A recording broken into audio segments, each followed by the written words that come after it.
Oke, kembali lagi bersama kami di podcast Garis Indonesia. Di sini saya masih dengan Kaiti. Nah, di part sebelumnya kita sudah bahas tentang perempuan.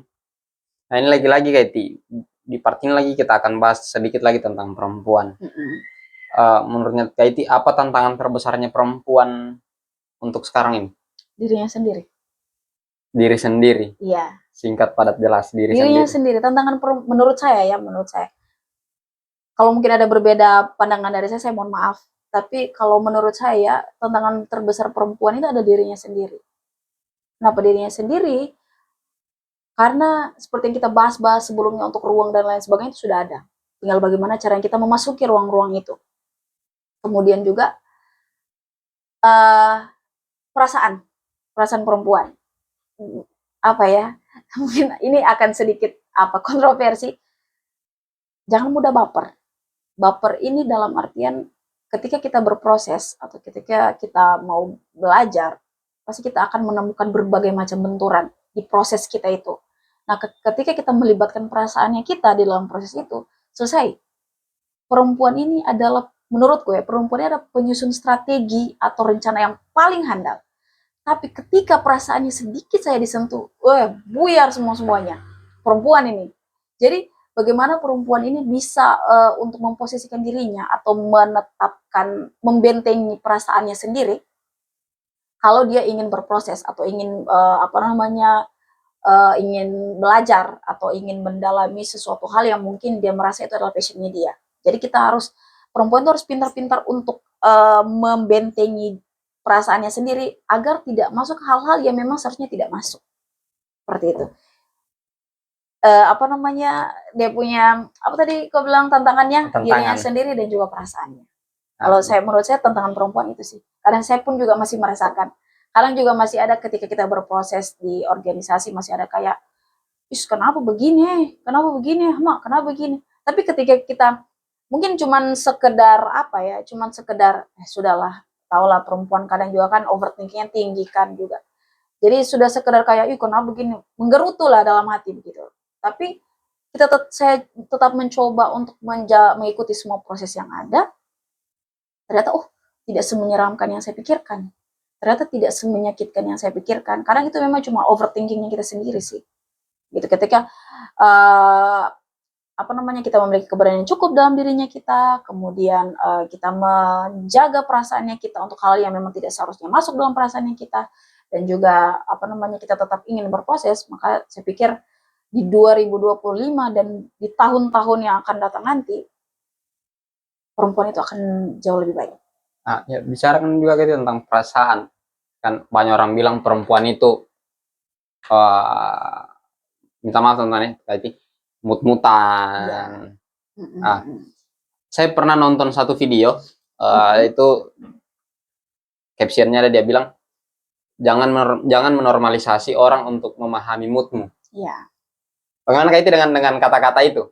Nah, itu saya bilang tadi, kita harus bisa membentengi perasaan kita. Karena memang perempuan ini, kenapa saya moodnya berubah-ubah ini karena dari perasaannya ini. Perasaan yang tiba-tiba kayak, suka leh. Kayak begitu toh, bad mood. Sakit hati kan? Di rumah dibawa sampai di sini. Ya, urusan di darat dibawa di laut, sakit hati di rumah dibawa, yang kayak gitu-gitu.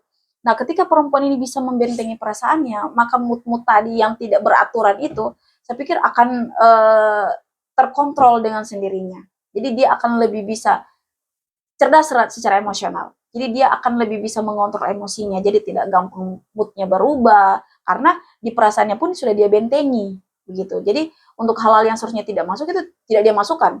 Jadi mungkin orang mau kasih kata kasar dan lain sebagainya. Mungkin ada hal yang mungkin dia kurang suka. Tapi karena dia sudah membentengi perasaan dengan hal yang seperti itu. Yang dia rasa kayak, ini kayaknya tidak perlu saya masukkan sih. Ya sudah, saya bodo amat. Dan itu akan sendirinya moodnya itu akan terkontrol. Jadi tidak ada lagi namanya mood-mutan begitu. Nah, tapi justru kayak yang paling simpel sebenarnya tentang yang kayak bilang membentengi perasaan ini yang jadi masalah paling utama. Ya, sekarang. Menurutku. Ya kan, sekarang. Akhirnya ketika dia tidak mood di rumah, di tempat kerjaan semua hancur semua pekerjaannya. Satu hari tidak ada yang bagus ya. Aku marah dan cowoknya, dia bawa semua di rumah pekerjaan, semuanya dia bawa, bahkan pekerjaan rusak. Misalnya pekerjaan berantakan, kemudian di rumah juga mungkin bertengkar sama orang-orang rumah. Oh cuma gara-gara pacarnya ini, memang pacar ini. Tapi ya. saya sepakat sih tentang yang kayak Kaiti bilang toh, kita harus bisa membentengi diri, menjaga perasaan biar tidak mudah tersinggung dan lain sebagainya. Itu mungkin juga pesanku untuk teman-teman di luar sana, apalagi di era baru kan 2025, untuk teman-teman perempuan, jangan memaksakan orang untuk mengerti moodmu. Ya. Apalagi kalau kita bicara konteks misal dunia kerja, organisasi. Karena kalau di dunia kerja yang dinilai bukan moodmu, tapi kinerjamu, profesionalitas, kinerjamu yang akan dinilai di sini. Begitupun di organisasi. Tapi ya ke belakang ini kan ini yang jadi permasalahan utama. Nah untuk KIT sendiri, bagaimana caranya KIT bisa mengontrol itu? Mengontrol itu, saya kembali lagi menyadari. Saya semuanya serba menyadari. Ketika mungkin saya contoh, misalnya saya lagi moodku tidak bagus. Ketika ada orang juga yang moodnya tidak bagus dan dia berlaku semena-mena juga dengan saya tidak suka. Begitu. Dan itu saya kembalikan ke diriku sendiri. Ketika mungkin moodku lagi tidak bagus dan saya bertingkah semena-mena, saya berpikir ini orang pasti tidak suka juga. Karena saya juga tidak suka dilakukan yang sama. Jadi bagaimana cara kita ingin diperlakukan, maka kita harus memperlakukan orang seperti hal yang sama juga, gitu. Jadi karena kalau misalnya kau tidak suka, ya jangan lakukan sama orang, kayak begitu. Jadi kesadaran dirinya kita lagi, menyadari bahwa kalau hal ini memang sepatutnya tidak saya lakukan, dan ini akan, ketika mungkin ada orang melakukan itu sama saya dan saya tidak suka, maka saya tidak akan melakukan itu kepada orang lain. Kayak gitu. Jadi kesadaran dirinya kita juga itu penting. Berarti dituntut kesadaran diri kayak kesadaran diri. Karena kalau tidak sadar diri susah. Ya, tidak sadar diri itu susah. Apalagi tidak tahu diri, itu lebih susah. Kita tidak akan jadi apa-apa. Ketika kita mau semena-mena kita menuntut orang harus mengerti, kita tidak akan jadi apa-apa. Karena ya kalau mau dibilang, saya lagi mood, orang pun kapan saja bisa tidak mood. Ketika mungkin orang tidak mood, kok mampu untuk menghadapi ketidakmutannya itu orang? Saya tidak suka begini-begini pun orang itu tidak mampu untuk menghadapi moodmu. Gitu. Jadi perlakukan orang selayaknya kok ingin diperlakukan. Kayak gitu. Maka saya pikir kalau misalnya semua banyak orang yang memegang prinsip ini, memperlakukan orang selayaknya dia ingin diperlakukan, maka saya rasa hal kayak begitu akan hilang dengan sendirinya. Karena kita jadi saling mengerti, begitu kan? Jadi karena kayak, saya tidak suka begini. Berarti orang juga tidak suka dan saya tidak akan lakukan. Dan ketika orang itu berpikir juga, maka dia tidak akan melakukan. Aman kan? Jadi ada toleransi di situ. Kan? Ada toleransi. Kalau hati suka berarti orang tidak suka. Oke, jangan saya lakukan. Dan orang itu berpikir juga begitu. Kayaknya kalau saya lakukan dia tidak suka. Jadi saya tidak akan lakukan. Akan minim. Jadi yang kita permasalahkan bukan mood lagi. Tentang apa isu yang sedang beredar, itu yang kita cari. Bagaimana solusinya. Jadi begitu. Bukan lagi mau baku bahas dan dia punya mood lah. Dan dia punya dia suka tidak, dia anu tidak. Mengurus perasaannya orang itu, saya pikir itu pekerjaan yang paling sulit dan paling menyebalkan di muka bumi ini. Kalau untuk harus berpikir kayak menjaga perasaan dan lain sebagainya, menjaga perasaan atau mau menstabilkan mood itu kayak, please, kau bisa kontrol sendiri. Dan kau tuntut orang untuk mengontrol itu atau menerima itu gitu ya. Karena kalau kau harapkan begitu, saya pun juga punya mood, kau suka keluar, tidak bakal tabrak kita. Kalau misalnya sama-sama kita mau, saya sudah begini orangnya, saya pun begini orangnya. Baik itu di pekerjaan, organisasi, di rumah pun, pasti kacau. Kacau kalau kita, masing-masing dari kita mau memaksakan moodnya kita sama orang lain. Tuh. Berarti penyakit gitu ya? Bisa jadi penyakit, tapi itu bisa diobati kok. Pelan-pelan tak. Kalau tidak mampu mengontrol sendiri, ada kok psikiater, boleh dicoba. Psikiater. Iya kan ada kan kadang orang kan kita tidak pernah tahu juga apa yang dialami begitu dan seberat apa perjalanan hidupnya dia kan, sampai kenapa moodnya juga kadang naik turun gitu. Jadi ketika ada memang juga beberapa orang yang dia tidak bisa, itu memang ketidakmampuannya dia karena dengan trauma, mungkin ada trauma-trauma di masa lalu yang pernah dialami kan. Jadi ketika mungkin dia sudah berusaha untuk mengontrol itu, tapi dia tidak bisa kontrol, ada kok bantuan lain. Boleh bicara ke psikiater, atau mungkin bicara ke sahabat atau teman yang dia percayai. Jadi, karena begini, ketika kita berpikir sendiri, pikiran kita akan too much, gitu ya. Kita akan berpikir berlebihan dan kita tidak ada pembanding. Tapi ketika saya berbicara dengan kau, misalnya ada yang saya suka, saya bicara, ya Axel, kau tahu begini. itu mungkin saya berbicara dari sudut pandangku, mungkin kau punya sudut pandang yang berbeda dan kau bisa sampaikan ke saya, dan saya ada pembanding di situ, kan? Karena kalau saya berpikir sendiri dan saya emosi sendiri, tidak ada pembanding apa-apa. Jadi ibaratkan kalau kebakaran tidak ada yang memadamkan, kayak gitu. Tapi ketika mungkin kita share ke mungkin tidak ada orang yang kita percayai, kita bicara ke psikiater itu bisa memberikan pembanding, sehingga kita tidak berpikir bahwa oh ternyata hal ini normal, atau oh ternyata hal ini tidak normal, jadi saya tidak boleh lakukan sebenarnya karena ternyata ini apa namanya, banyak orang yang tidak suka dengan hal ini, kayak begitu. Tapi kalau kita berpikir sendiri tidak akan ada pembanding dan kita tetap akan bersikeras dengan apa yang kita pikirkan, seperti itu kan? Ya betul sih. Masalah paling utama adalah mengontrol perasaan dan mood-moodan. Ya, itu paling besar. Itu mau laki-laki perempuan itu Pekerjaan yang sulit. sulit. Karena mengontrol diri sendiri itu susah. Susah. Jadi kalau misalnya kau tidak bisa kendalikan, ya silakan mencari bantuan lain.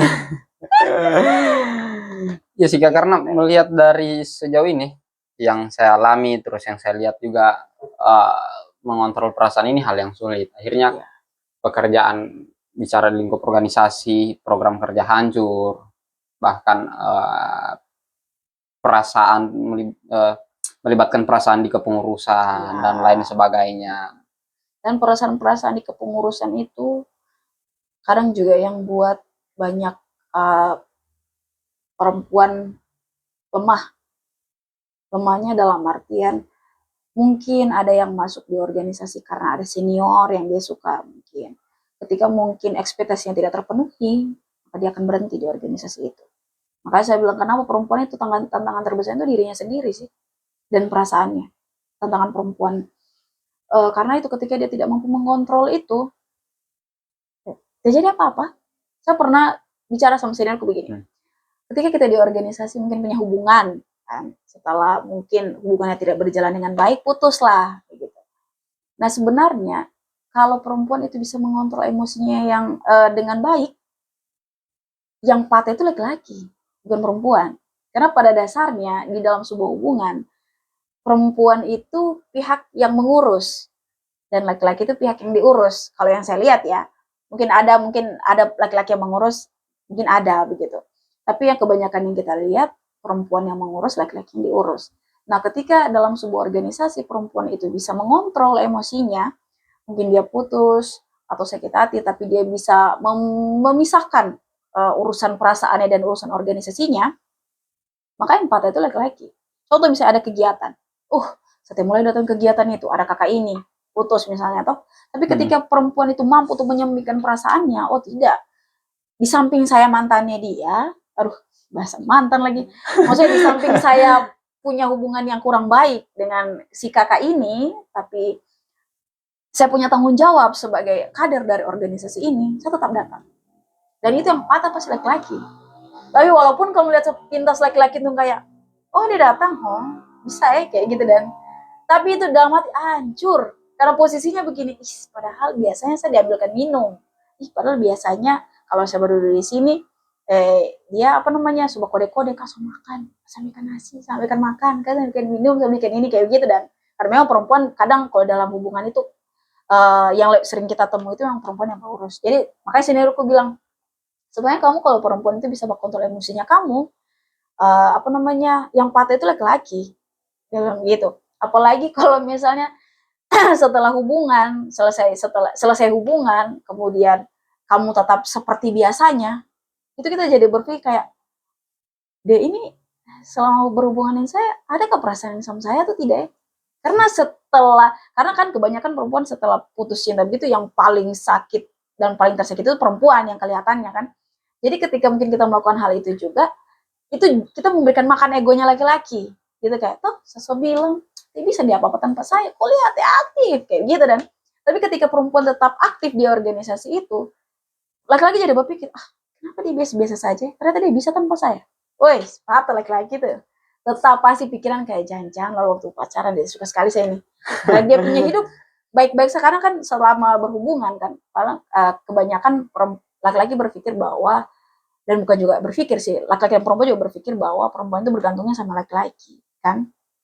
Tapi dan itu menjadi egonya laki-laki. Jadi ketika hubungan berakhir, kemudian perempuan juga it's okay dengan keadaan yang ada, dengan hubungan yang sudah berakhir, dan dia tetap aktif di organisasi, itu akan menjadi overthinkingnya laki-laki. Oh ternyata dia bisa tanpa saya. Saya pikir dia selama ini bergantung sama saya, tapi nyatanya oh tidak, dia bisa bertindak atau dia bisa seperti biasanya tanpa saya. Jadi itu egonya laki-laki patah memang di situ. Makanya saya bilang gitu, patah isi patah gitu. Karena kan memang banyak terjadi organisasi begitu kan. Iya, bahkan bukan cuma di organisasi, kayak di dunia kerja pun begitu. Iya, di dunia kerja pun begitu. Karena itu ketidakmampuan perempuan untuk mengontrol emosinya, mengontrol perasaannya. Jadi kayak mending saya hindari daripada saya hadapi. Sebenarnya tips cepat move on dari hubungan itu dihadapi sih. Karena ketika kita hadapi sakit, lama-lama kita akan terbiasa. Ketika kita terbiasa akan hal itu, biar kamu apa yang mau jukir balik, kok di situ sudah selesai, perasaanku sudah selesai. Karena ketika kita hindari, kita hanya memberikan space atau jeda. Ketika kita ketemu lagi, aduh, dan muncul lagi tuh yang seharusnya tidak muncul. Dan tidak semua perempuan bisa mengontrol emosinya. Tidak semua perempuan yang bisa. Bahkan yang bisa mengontrol emosinya hanya sebagian kecil. Bisa dikatakan seperti itu. Ya kan, Kak?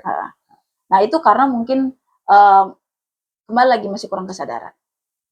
Karena ketika perempuan itu menyadari bahwa dia berharga, tunggu dulu ya, kita mau adu dulu. Jadi dia tidak akan membiarkan hal-hal itu terjadi, kayak begitu. Ketika dia menyadari bahwa dia berharga. Tapi ketika dia kurang menyadari hal itu, maka yang terjadi akan seperti itu, kayak begitu. Tuh perempuan kalau yang dirasa dia sama siapa sih? Saya bisa ada bahasa sampai bahasa kasarnya kayak saya bisa dapat lebih dari kau. Bahasa kasarnya.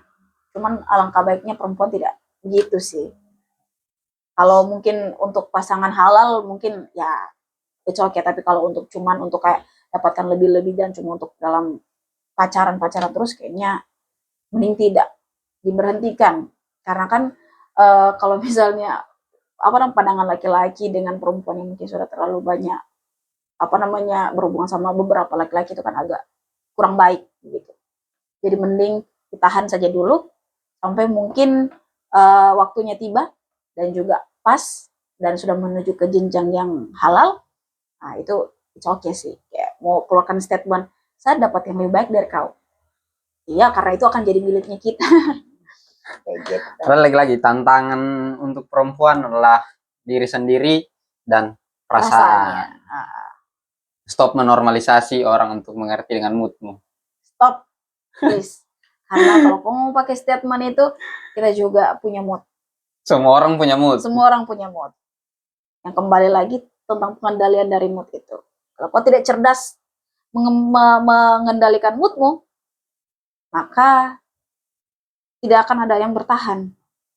Baik itu dari pekerjaan, organisasi, entah kau yang akan tersingkirkan dengan sendirinya, atau orang-orang di sekitarmu yang akan menjauhkan diri dari itu.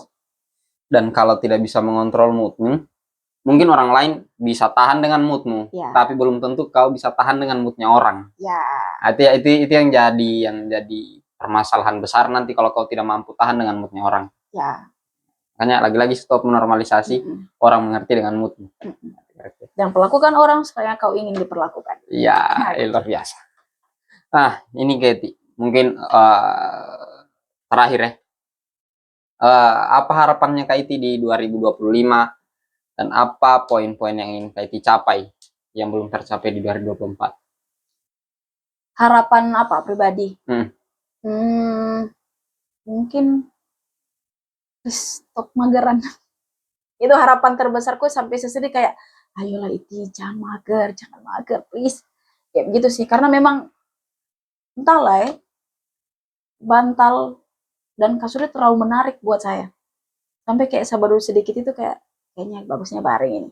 Kayak bantalku itu panggil-panggil kayak ayolah baring. Nah, lebih ke kayak melakukan hal yang produktif sih. Kurangilah yang mageran-mageran itu. Kemudian hal yang yang akan saya capai ya. Kayak apa ya? Yang mau saya capai mungkin lebih ke mendapatkan pekerjaan yang lebih bukan juga lebih baik sih, lebih pekerjaan yang tetap kayak begitu. Sekarang saya bekerja, Tapi kan pekerjaan ini masih pekerjaan yang lepasan gitu dan masih freelance lah, freelance. Mungkin harapan saya ke depannya untuk 2025 dan seterusnya bisa dapat pekerjaan tetap gitu. Karena saya juga tidak mau ketika mungkin saya menikah, saya hanya menjadi ibu rumah tangga biasa. Menjadi ibu rumah tangga itu hebat, sangat amat hebat. Tapi untuk menghadapi masa depan, tahun-tahun yang akan datang, untuk satu sumber keuangan itu saya pikir agak sulit, dan berangkat juga dari saya keluarga yang kurang berada dan saya juga merasakan pahitnya hidup. Nah, jadi di situ saya saya punya prinsip bahwa saya tidak, insya Allah ini juga tergantung dari kehendak Allah juga sih. Saya cuma berencana untuk tidak memberikan kehidupan yang pernah saya rasakan sebelumnya sama anak-anak saya nanti. Jadi lebih memberikan kehidupan yang lebih layak lah. Kayak gitu. Dan jelas untuk mungkin mencapai keinginan itu juga mungkin dibarengi dengan pasangan yang juga mensupport hal itu.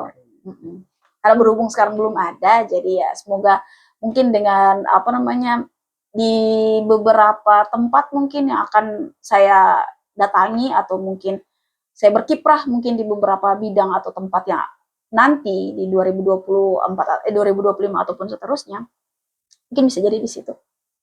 Dapat pasangan ya, karena baru. Memang ketika kita mendapat, aku pernah dengar yang orang bilang laki-laki perempuan itu tidak akan perempuan yang lambat menikah itu tidak akan mati, tapi perempuan yang menikah dengan orang yang salah atau dengan laki-laki yang salah, ada sepersekian persen presentasi dia bisa mati. Pernah. Jadi dalam arti bagaimana saya sepakat juga soal itu.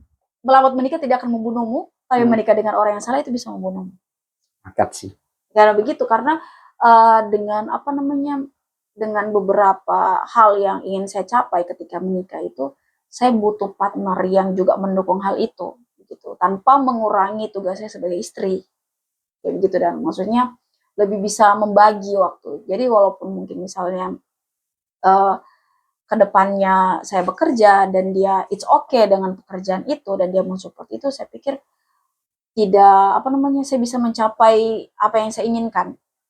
Karena maksudnya kadang juga ada orang berpikir bahwa jadi kok menurutmu laki-laki tidak mampu untuk mencukupi. No, bukan masalah mampu dan tidak mampu. Tapi di zaman sekarang ini dengan perkembangan teknologi, dengan dengan perkembangan yang ada lah sekarang ini, untuk satu sumber keuangan itu susah, sangat amat susah. Melahirkan atau membesarkan anak dalam kondisi tidak mampu itu sebuah kejahatan. Iya. Jadi begini, kalau katanya Loli, Loli yang lagi viral sekarang ini, kan dia bilang kita tidak minta dilahirkan, dan saya tidak mau itu statement keluar dari mulut anak-anakku nanti, gitu. Jadi kenapa tidak kita sebagai orang tua menyediakan kebutuhan yang cukup, dengan kesiapan mental juga yang cukup untuk membesarkan anak-anak. Setidaknya sebelum masuk di posisi itu kita sudah persiapkan segala hal. Ya. Kita sudah persiapkan dengan matang. Baik secara materi maupun mental. Karena memang membesarkan anaknya. Jangan, bahkan ada kemarin kasus yang baby blues, sampai dia bakar loh suaminya. Dan saya tidak mau jadi perempuan yang begitu, mau membakar suaminya gara-gara baby blues. Dan itu dibutuhkan apa? Kesehatan mental atau persiapan mental yang cukup untuk memiliki anak. Dan saya harapkan dapat pasangan yang juga memiliki memiliki pemikiran yang sama seperti saya. Nah, terakhir lagi nih, apa pesannya Kak itu untuk perempuan yang ada di luar sana untuk menyambut tahun baru ini? Apa yang harus dilakukan untuk bisa meningkatkan entah itu kapasitas diri, supaya kayak yang kita bahas tadi di pertama kita bahas tentang ternyata ruang lingkup perempuan ini sudah banyak, cuma perempuan belum punya kapasitas untuk memenuhi ruang-ruang itu. Sudah, tapi belum memenuhi. Jadi sudah ada yang mengisi, tapi belum memenuhi. Kayak misalnya, tentu salah saya contohkan, bahaya nanti. Harapannya atau pesan, kembali lagi saya sampaikan kepada perempuan-perempuan ya, untuk coba kita bangun kesadaran dirinya kita sendiri, kemudian kita mengenali potensi dirinya kita sendiri, agar kita tahu passionnya kita di mana, dan itu yang kita kembangkan. seperti itu. Uh, Tidak ada lagi kata, maksudnya kita tidak perlu takut lagi akan dibatasi ruang geraknya kita, karena kacamata saya, ruang-ruang perempuan itu sudah terbuka lebar. Untuk ruang-ruang publik yang kita inginkan itu sudah ada. Tinggal dipertanyakan kembali, kita pertanyakan lagi ke dirinya kita sendiri. Ketika mungkin dari para perempuan-perempuan, teman-teman perempuan lainnya yang merasa bahwa saya punya kapasitas untuk itu, maju. Tidak akan ada orang yang menghambat itu. Seperti itu. Tapi ketika teman-teman perempuan merasa bahwa, oh saya belum mampu, ya ayo, kita mampukan kalau begitu. Mau sampai kapan kita mau merasa kita tidak mampu kalau kita tidak berusaha untuk memampukan itu. Dan juga di dalam agama Islam itu, saya lupa itu ayat ataupun hadis ataupun apa ya. Saya cuman pernah kayaknya ayat deh. Allah tidak akan merubah nasib suatu kaum kalau kaum itu tidak berusaha untuk berubah sendiri. Dan itu bisa kita ambil juga sebagai perempuan. Kita akan tetap stagnan begini kalau kita tidak berusaha untuk merubah hal itu. Begitu.